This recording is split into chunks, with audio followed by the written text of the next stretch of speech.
राज्य सरकारच्या जाहिरातींविरोधात शिवसेनेचे माजी आमदार बाबूराव माने यांनी हायकोर्टामध्ये याचिका दाखल केली आहे। राज्य सरकारला 3 सप्टेंबरला प्रतिज्ञापत्र दाखल करण्याचे आदेश हायकोर्टाने दिले। सरकारने आतापर्यंत या जाहिरातबाजीवर हजारो कोटी खर्च केल्याचं माने यांनी याचिकेत म्हटलंय।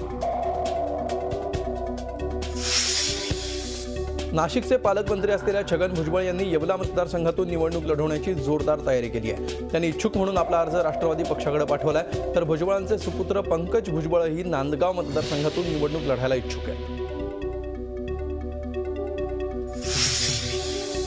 भाभा हॉस्पिटलमध्ये चुकीचं इंजेक्शन दिल्यामुळे इन्फेक्शन झालेल्या एका महिलेचा मृत्यू झालाय। सायरा शेख असं या महिलेचं नाव आहे। तिला टायफॉइड झाल्यामुळे रुग्णालयात दाखल करण्यात आलं होतं। भाभामध्येच 28 महिलांना चुकीचं इंजेक्शन दिल्यामुळे इन्फेक्शन झालं होतं। दरम्यान ज्या इंजेक्शनमुळे रुग्णांना इन्फेक्शन झालं त्या 2 इंजेक्शनच्या वापरावर बंदी घालण्यात आली आहे। पुढील आदेश येईपर्यंत ती दोन्ही इंजेक्शन्स न वापरण्याचे आदेश मुंबई महानगरपालिकेने दिले। महिला सहकारी कर्मचाऱ्याचा लैंगिक छळ केल्याप्रकरणी मुंबई सत्र न्यायालयाच्या एका न्यायाधीशावर मुंबई उच्च न्यायालयाच्या न्यायाधीशांनी निलंबनाची कारवाई केली आहे। MP गायकवाड असं निलंबित न्यायाधीशाचं नाव आहे।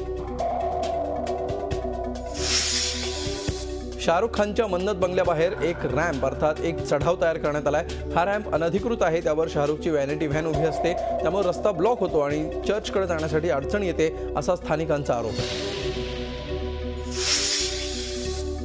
महाराष्ट्राची कुलस्वामिनी तुळजाभवानी देवीच्या चरणी 1.25 किलो सोन्याचा मुकुट अर्पण करण्यात आलाय। अहमदनगर जिल्ह्यातील शेवगावच्या एका भक्तानं हा सुवर्ण मुकुट अर्पण केलाय। दिनेश लावट या भक्तानं तुळजाभवानी मातेच्या चरणी हा मुकुट अर्पण केला। झी 24 तास रहा एक पाऊल पुढे।